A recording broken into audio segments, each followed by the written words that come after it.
Hey there guys, this is Obsidian Chill. Got another video for you today. This is coming from the DC test server. This is a part of episode 40, World of Flashpoint. This is actually going to be releasing tomorrow, so be prepared for some video spam. Also, welcome to another video where I forgot to record the start of the raid. That seems to be becoming an unwelcome trend, but I mean, once again, it's just like facing like 2 or 3 minutes just of like not hallway, but street ads in the center. So this is basically going to be the first of the 2 elite raids. Now, you're going to see some changes from this because after we beat this, we gave our feedback and it was adjusted since then. So what is going to happen now is that obviously you're going to see real quick that the death rally counters aren't working. It's not really an issue for Grodd. We still would have beat it anyway, but I mean for last boss on the rogues, once we get there, I mean I think a few people died more than twice. So, but I mean, same thing. I mean, those rally cogs will be working now. The only other difference is that Grodd's health was increased a bit because the overlying, not issue, but the overlying theme of this fight with Gorilla Grodd is that it's a DPS check. So the faster you burn him, the faster you just skip the mechanic phases, which is kind of like a common trend for DC Universe Online content and Elite. But we'll talk about the changes too. So these blue platforms, if you look in the comment log, they're being called eradication platforms. They are like the heavy hitters in this instance, where if you don't do the mechanics of this fight, they're going to overwhelm the entire map, and then they're hitting for like 190k per tick. So I mean, they're no joke. So the only change to them is that the damage is slightly delayed, just because you could roll easily into like 2 or 3 of them and just have issues where you can't get across the map fast enough and there's nowhere to go. So the damage is slightly delayed. The damage hasn't changed, it's just slightly delayed. Also, you'll see on these 2 edges, there's these rock platforms that some gorillas are going to spawn with some barrels. They have been changed that you can't stand on the ledges anymore because, I mean, let's be honest, that would have been exploited by the community. So that it's going to be some pushback on that. Also, when the ads spawn, so you can see eradication platforms like 130k. So I mean, it's every like, I don't think it's every second. I think it's like every half second it ticks. But it's makes it for an interesting res and for interesting trying to get around. Other than that, you're going to see some reinforcement spawn. So the first reinforcement is called this Gorilla Specialist. Now what the Gorilla Specialist does is he transforms you into a gorilla. I think I got transformed later in this fight, so you'll see exactly what to do. But essentially, once you get transformed, you go to the side pillars. See this? I should mention this now. This is another thing that changed. When reinforcements spawn, the gorilla soldiers spawn instantly and start to kill you. So before the tank can even remotely try to pull, because this is not really a fight that's too tanked. It's not worth it. I mean, for some pugs, yes, you'll have to separate the ads from the Gorilla Grodd, but I mean, the ads and Gorilla Grodd themselves don't hit hard enough. You can easily solo this. This is me checking to make sure why I don't see a rally cog because it's elite. But yeah, so basically the only other change there is that the Gorilla Grodd soldiers, when they spawn, there's a slight delay for the tank to pull them, so they don't attack immediately. Because that's really unfair because they spawn on like opposite sides of the map. But yeah, I'm transformed, going to the cog. So you can see there's 3 different cogs. They're going to correspond to different aspects in the fight. So you can banish all the ads like I did right now. So if you get overwhelmed with ads and you get transformed, then you can banish them all, except the specialist ad because he's the one that transforms you.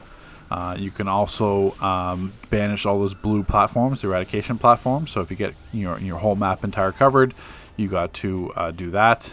You can get rid of them. You can also get rid of these blue, the shielded platforms or the bombs. I'm not entirely sure what they do. They repulse a bit, so what that means is if you go near it, it's going to knock you away. Other than that, I don't think it does much. Same thing with those large ones. They're just kind of repulsors, so you kind of get like pinged around a bit. So, I mean, technically you get pinged around into like a damage field, and you're taking damage from the eradication dot.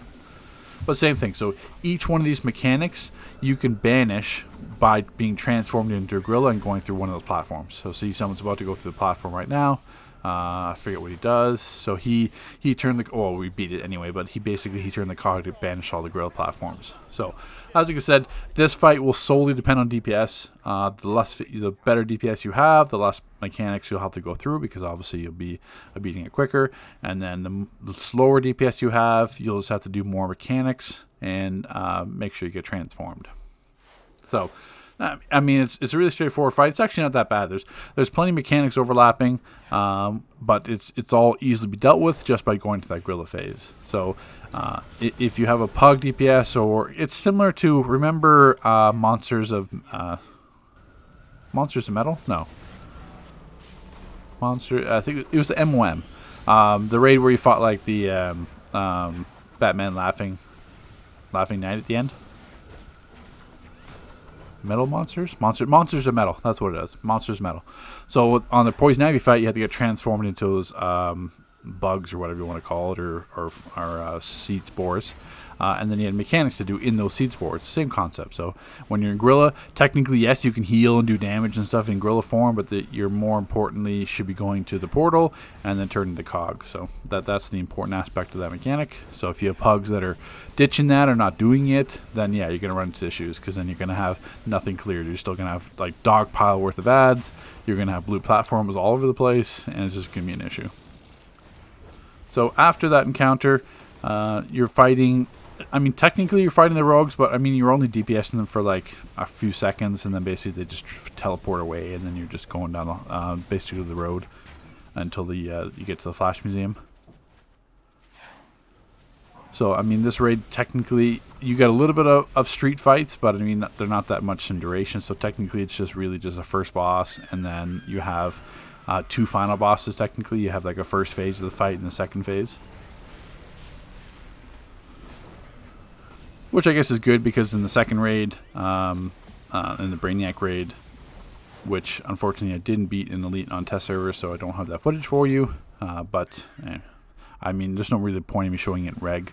I mean, regular, both these raids take like 8 minutes. So, I mean, there's such a huge difference between a regular and Elite this DLC. It's drastically different. So some players are going to notice that regular is like impossible to fail, and then Elite you have like your whole kitchen sink thrown at you. So I'll be quiet for the cutscene here.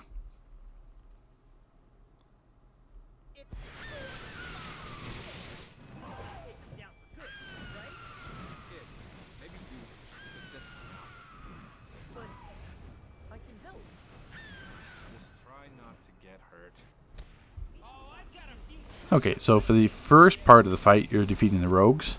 Now, this map is fairly large. So there's 3 sections. So basically, on like the far section, you've got Trickster and who else are we fighting here? Is it the top? I can't really tell from the footage. But yeah, there's different rogues in different sections of the map. So there's like Trickster and someone else here. Then Captain Boomerang will join. And then say if you fight the rogues in the center, I think it's like well, it can't be Trickster because he's here. I forget which. don't quote me on my weak memory, but essentially that there's basically this entire fight. There's 3 different sides. So there's going to be a group in the center, group on the right hand side, group on the left hand side, and there's going to be rogues joining the fight as you go. The rogues themselves don't really have that much high health. I don't think their health pools were adjusted in terms of Elite tuning. I think it's just that they do their special attacks more often. So, I mean, Captain Boomerang's going to throw his two-handed style weapon. I mean, you're going to have Heatwave doing his flamethrower more often. You can have Trickster like doing his. Pied Piper's going to be doing those balls that you remember from like FIE. So, in Elite, the only thing, see, that's Boomerang's kind of special move where it's just kind of like a ring where if you step in, you're going to take damage. But essentially, they die pretty quickly, but they're going to do the specialist moves more often. Captain Cold fires his snowballs. It's the same thing. So, I mean, you can either, Captain Cold Mirror Master here. So, I mean, you can either go to the middle and then fight them there, or have the tank drag them back so you have more space. But, I mean, regularly, you'd just be pulling every single set, which, I mean, you obviously can't do that in Elite. Mirror Master, you have to destroy those mirrors after you destroy the ads. So it just kind of, there's a whole bunch of stuff going on because you're fighting multiple rogues, which is why if they made their health pool so high or their damage high, it'd be literally chaos. Right now, this is being solo tanked. I think after the tuning, it'll be 2 tanks, but I mean, after you get used to the fights, it'll probably be back to 1 tank.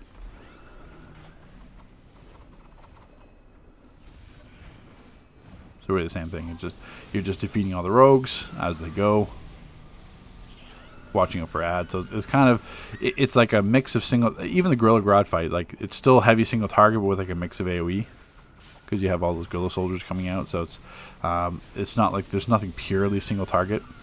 So if you're like Precision, for example, yeah, you could get away with Flurry Shot for a while, but then you're probably going to want Brawling 100% just as well to swap in. And then you got power sets of like fire, munitions, stuff like that, where even nature, ones where it's heavy single target but a bunch of AoE, they're going to do really well this DLC. Because they can stay single target and then just have their splash damage kill the rest of the ads.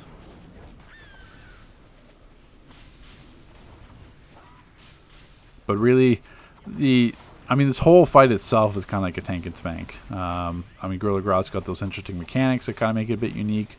The rogues, there's really not much unique to them. It's more just watching out for the specialty attacks, so they'll have more often. But same thing, now we defeated the center, we defeated the right-hand side, now we're just running to the left. So what's this rat man? Piper, so his balls. Which, you guys are already used to seeing those before, so you know what they do. And I think he's got the ability, too, where he stuns you and makes you dance in place. I think that's back as well.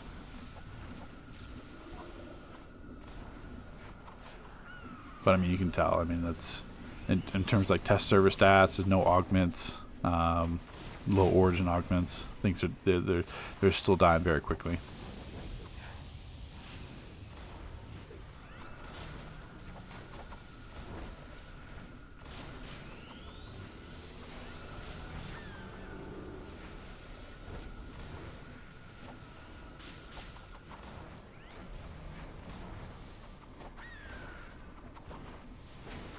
And that rat comes out. I'm not too sure the backstory of Rat. Rat died instantly. I'm not sure if that's kind of some kind of play on words, or someone's going to make a Takeshi 6ix9ine reference with me ratting out speed hackers. It's an Obsidian Snitch. Yeah, see, I see. If you get hit with the balls, then you get and then yeah, it's the same thing. So you get hit with the balls, you get stunned, have to dance, and then same thing if he does his dancing field at the back. So that's the first half of the fight. Now the second... I should set up for the cutscene here. You don't mean that, do you? Kid Flash's vitals are crashing. What's going on? I'm doing what I should have done from the start. Joining the rogues against you. Kid Flash, listen to me. That's not the real Flash. He's just a nightmare. You have to fight back. But I love my grandpa. You can also get a pretty good idea about what material that we're getting next. It's probably going to be nightmare material. Don't quote me on that, but I'm fairly sure by seeing that's going to be either in a time capsule or a part of the DLC drops after the fact.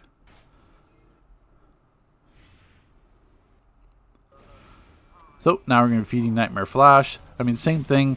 So this one, it's not just Nightmare Flash. Some more rogues come out. The rogues that we didn't fight before. So see, Abracadabra joins the fight. So personally, I'm sure there's feats involved with it in terms of like what order you have to kill the bosses. We just killed Kid Flash because he's going to be more annoying and teleport around. Weather Wither is going to come out as well. So technically, in terms of like danger, you should fight Abracadabra first and kill him. You'll see what he does in a moment, but at the same time he's going to teleport away too, so it's going to be a little bit of an issue. So you can just stay on Nightmare. Same thing, they don't have that much health, so you can stay on Nightmare Flash, but Nightmare Flash is going to teleport around. He's not as chaotic as like Zoom is from the alert, but Abracadabra is more of the issue. We're going to see he is going to teleport away. He's going to drag transform one of those statues to come fight. I think it's health based when he does it. But the same thing, it's just that either you can go AoE or you can just have like focus single target and then have the splash damage kill the other one. But I think we were attacking Weather Wizard. We should be on Kadabra, but I'm not sure if there's a correct order. It's probably in the feat list. I haven't checked the feat list for this raid yet. But it's probably like, it's kill in this particular order. Yeah, so there's Abracadabra's mechanic. He just drags that statue back out. It's not the same thing. The statue's not going to hurt the group really at all. It's just going to be basically just a lunge farm for the tank. I don't think they adjusted the abilities on the statues at all, but I mean, same thing. It's a bunch of ads are going to spawn, statues are going to fight. So, I mean, it's more annoying. I would say Abracadabra is the more annoying of the 3 bosses that are out there, so that's why you should probably target them first. And as you can see, I could ghost the statues as well every other time because of the breakout profiles.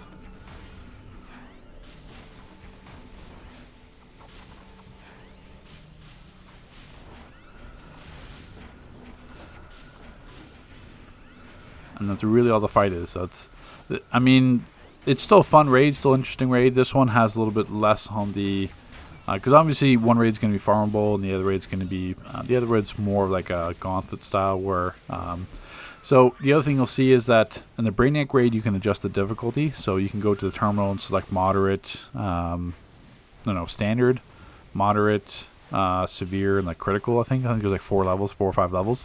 And what that means is that you can choose the difficulty. So once everyone in the group has completed that certain difficulty level, they can increase it to the next one. So basically to choose your own difficulty, which is basically meant to be more replayability. This raid's supposed to be more of like the basic raid. This one's the more like showcasing everyone that's a part of this episode, like the Flashpoint episode. So I mean, they had to have a raid like this, kind of like similar to Clock Tower, where you had all the like the Catwoman and all the women characters and the female characters in that one. So this is that instance here where you just kind of have to make DC happy, where you have to showcase all these DC characters. But it's still fun raid nonetheless. I mean, they're all completely puggable. I'm not too sure about the Brainiac one. I'm sure the standard one is puggable, but I mean the same thing. I mean, there's not like drastic mechanics you have to watch out for. It's once you learn it and get it down pat, then it's really going to be straightforward. But at least you have that other raid in the Brainiac raid where you get to choose your difficulty and have a little more replayability out of it. Keep me prisoner in a nightmare. So, and that's it, guys. This is going to be Flashtastic Voyage, the first of the 2 elite raids. I really thought you hated me, Grandpa. Take care. Thanks for watching. I mean, same thing. It says 49 minutes, but that was with some wipes. This is the first time a lot of people did it. So, I mean, technically, what's this one here? It's like 20 minutes. So on elite server, on elite raid, on live server, probably like 15 minutes. I'm guessing once everyone's geared and knows the mechanics, be like a 15-minute completion, which is probably 15 minutes is on par with a lot of the raids. But we'll see you in the next video today, because there's going to be like 4 of them. Take care, guys.